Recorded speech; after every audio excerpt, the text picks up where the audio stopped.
Hey up, and welcome to the video. And this video is to introduce my new lens, the Sigma 100 to 400mm telephoto lens, a lens that's been on my list for a very long time. And at Christmas Helen made a donation, a very large donation towards the purchase of it, so I bought it just before Christmas. She wrapped it up, she insisted it was a Christmas present and a birthday present as well.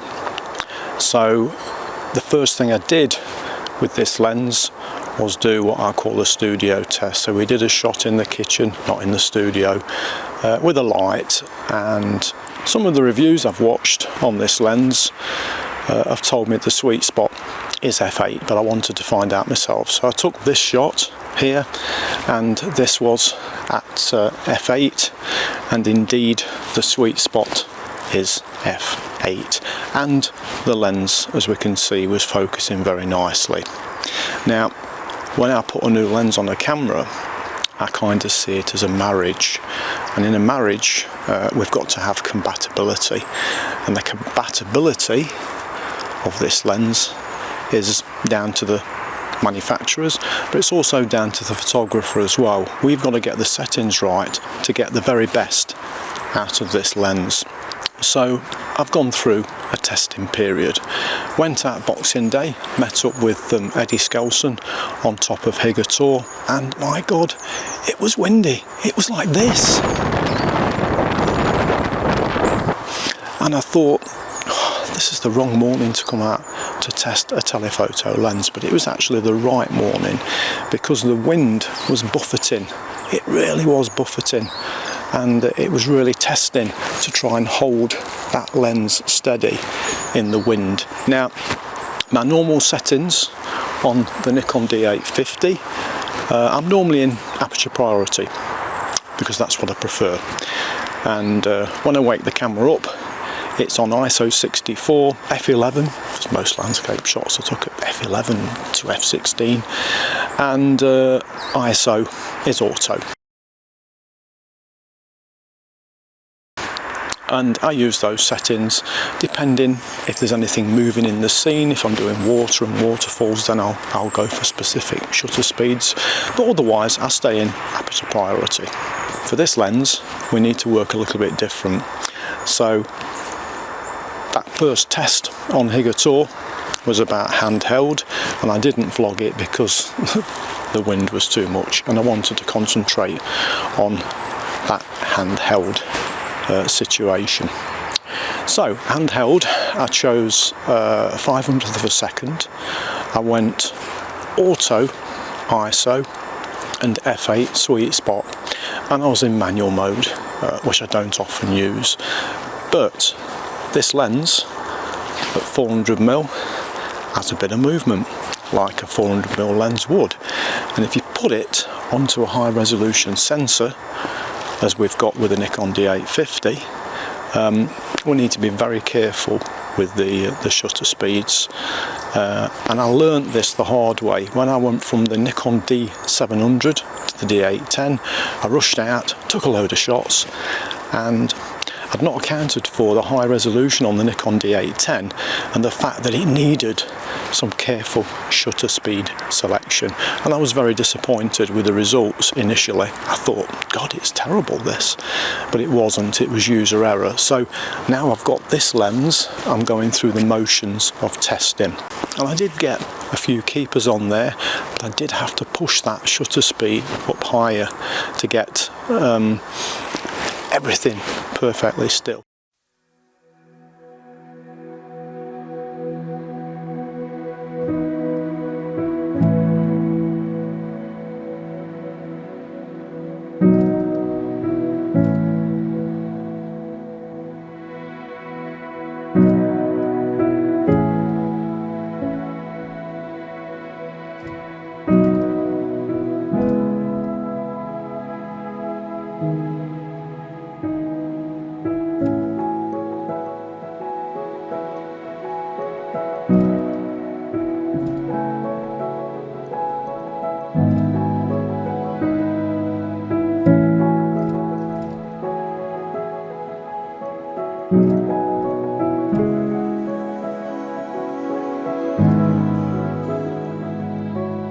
So that was a good learning curve, going out in the wind, and I probably will go out in the wind, because what the wind does, it moves the clouds very quickly and can expose that sunlight for us to capture images. So why do I need a 400mm lens? Some landscape photographers say 200mm is fine. Let me show you an example. Let's look at this image. So this is a recent image that I took a few weeks ago. Woodland Hall in Nottingham. Very nice misty shot. I love that to bits. However, this was the full frame shot of it. This was at 200mm, and the final shot is a crop. So I often find myself having the need to reach in further to a scene, and the only way I can do that with the 200mm lens is to crop in, which is fine on the Nikon D850 because it's got good resolution, but it doesn't give me the resolution to sell that image as a print. So that's why I needed 400mm lens. And there's been many situations, Scotland, Northumberland, where I've been seeing a composition in the distance. I take it at 200mm, go home and have to crop it. So I really do need a 400mm lens. Okay, we then went down to the Longshore estate when there was no wind, and I did some more tests, and 500th of a second shutter speed was going to be fine for handheld as long as I got my technique right.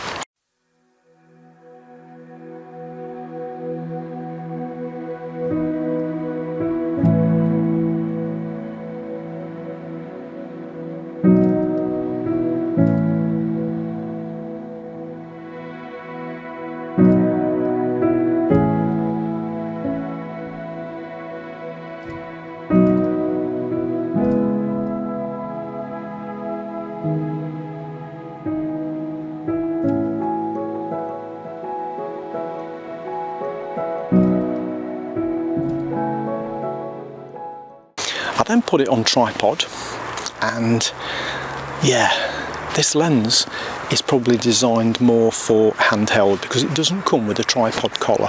Once I put it on the tripod, it just wasn't loving it. So I bought a tripod collar for it, £40 from Amazon, and I've come into Woodland today to do a test on the tripod, which I've just spent the last hour testing this, actually, because we had some gorgeous light. You can still see the sun coming through now. We had a sunrise and that was casting really nice light around the woodland and the surrounding landscape, so we will see some of those shots. Here's one now, for example, shot of a field, really nice textures with the lights catching it, and I couldn't have took that with a 200mm lens. So at the end of the video, we're going to go to the computer and we're going to do a bit of pixel peeping. And I want us to bear in mind that this lens was £692 from Amazon because they had the best price. Nikon don't do an equivalent of 100 to 400 in f-mount. They do in Z, but that is very expensive. The equivalent they do is an 80 to 400, and brand new that's around about £1,500. And I suppose I could have waited for that, but no, I couldn't wait any longer. And the reviews I've seen of this tell me it's pretty good. So these tests I'm doing today are all about making sure it is good. So we've used tripod this morning and we've took a few shots, and we've gone back to aperture priority this morning. So we've locked in f8, we've gone to manual ISO, so I've been manoeuvring compositions around those numbers, and we'll see when we get back to the computer how well it's done. So why did I choose Sigma? Well, my 70 to 200 lens is Sigma, and that's done a pretty good job actually over the years. Had it quite a while, so I did look at Tamron, but I plumbed for Sigma. Price was better. On this channel, I'm never going to do a full review of an item, probably. Never say never.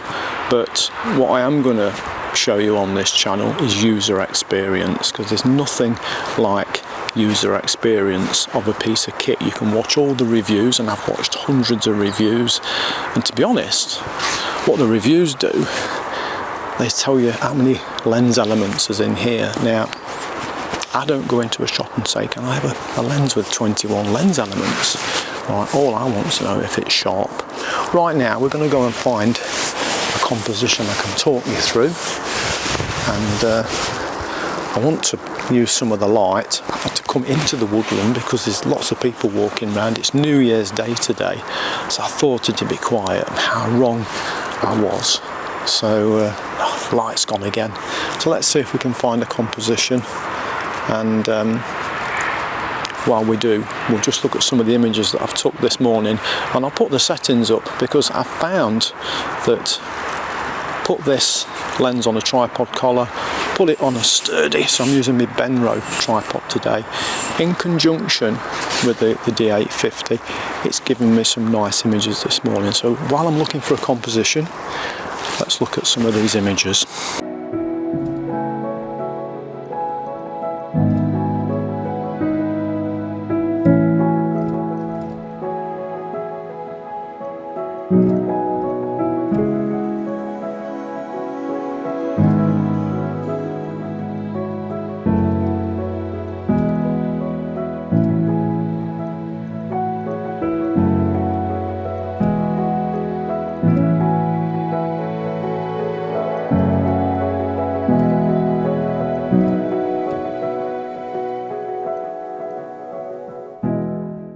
Okay, in the distance, we've got a nice tree with some green moss on it, and there's some nice light in the background. I've just framed it. It's not quite at 400mm, but I've framed it, and it's given a nice shot. Nothing spectacular, but again, it's something to test this lens. We need to test this lens because in February Helen's taking me to the Lake District for my birthday for 5 days, so I want to be able to nail the shot with this lens before we get into the Lake District. I don't want to be making schoolboy errors in the Lake District.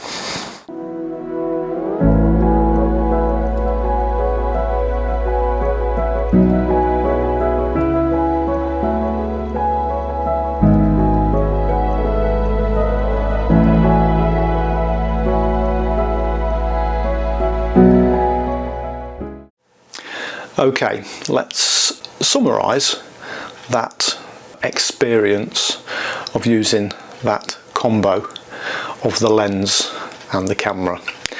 And warts and all, that's what you're going to get on this channel. And as I said in the video, not full reviews of product, but user experience, and that's far more important to me when I'm watching a review.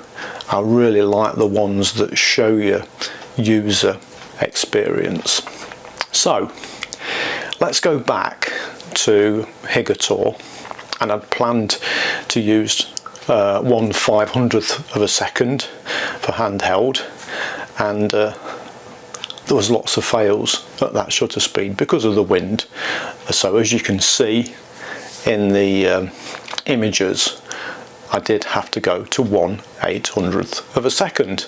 Now, in photography, there's lots of guides and rules, and one of the guidelines for using shutter and lens is to take the focal length of the lens and double it to give you your shutter speed. So for example, if you're using a 200mm lens, you'd have 1/400th of a second.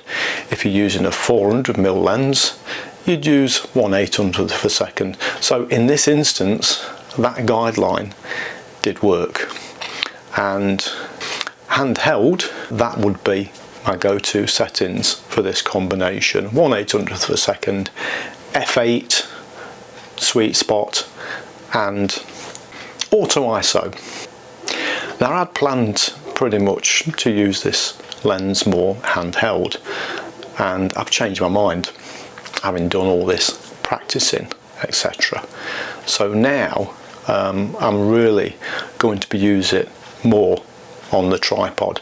Now when we went down to the Longshore estate, I was dying to put it on the tripod, and I did, but it didn't have a tripod collar, and to get those tripod shots that you saw, I was having to hold the combo to make sure it was as still as possible to get the shots, and obviously realised we need a tripod collar, and I did some 500th of a second there, but even some of them failed as well, and that's down to my handheld technique, because I'm so used to using tripod, my handheld technique is not up to scratch. So I think if your technique's good enough, 500th of a second would be fine for handheld. Then we went into the Woodland, Blythe Woods in Nottingham. Very nice, diverse woodland actually. I need to go there and do a bigger shoot. Now this was a disaster, yeah, warts and all, because I was trying to push this combo to my favourite ISO 64. I just love ISO 64 because it's so detailed, it's so clean, and you do get the sharpest images using that ISO. So I was trying to push it, and there was lots of image fails there because ISO 64 wasn't delivering the required shutter speed. Now I did have some luck, as you can see again in the example pictures. I was lucky with some of those because it just happened to keep everything still.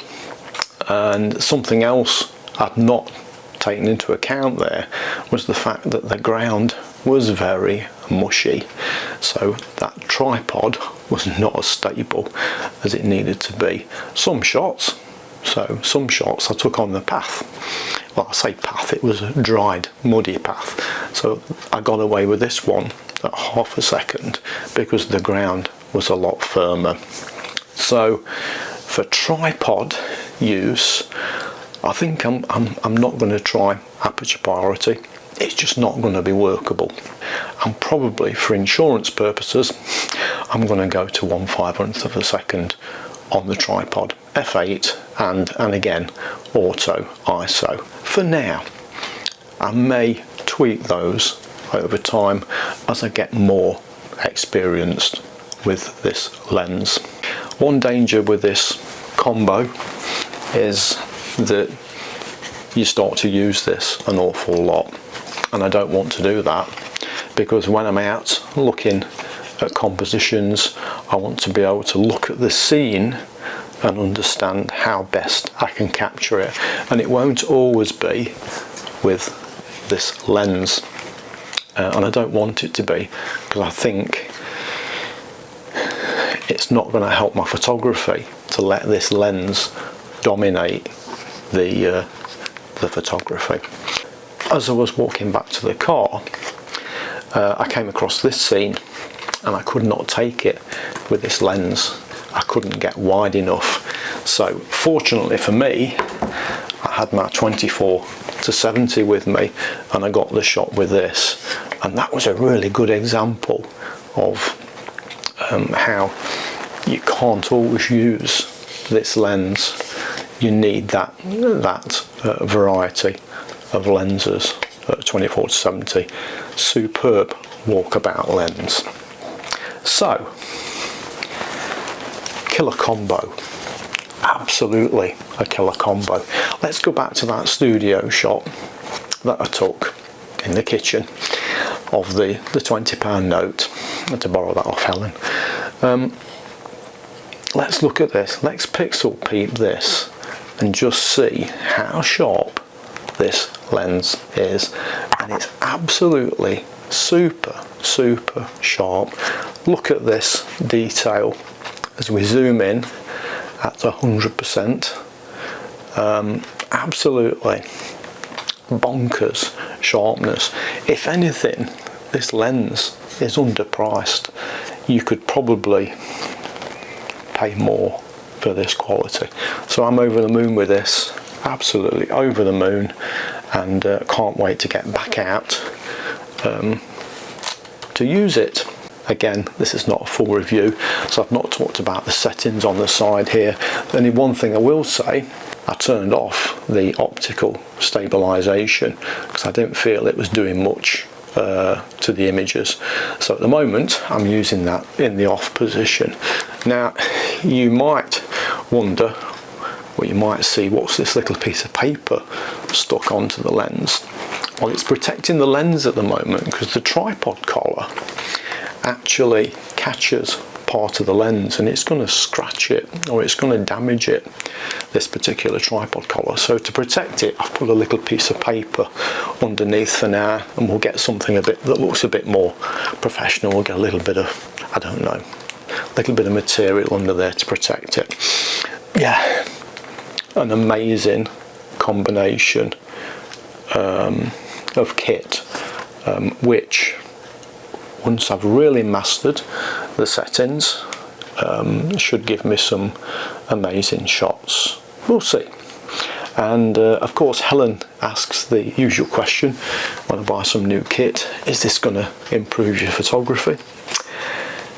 No is the answer, but it's going to give me the images that I've wanted to capture for a long time, reaching out to those compositions that I've not been able to get to with high resolution. So thank you for watching. I hope you like this style of review and sharing experience, because that's what you're going to get on this channel. Subscribe if you want to see more of what this combination can do. The next video, we're going high up. Well, I say high up, it depends how far I can walk. We're going up to get some views looking down on the landscape. Again, maybe still testing this a bit, but I want to make sure that I get a sharp image every time with the settings on the combo, on the marriage of these two. And what a great marriage it's going to be. Okay, that's all for now. I'll see you later on the next one.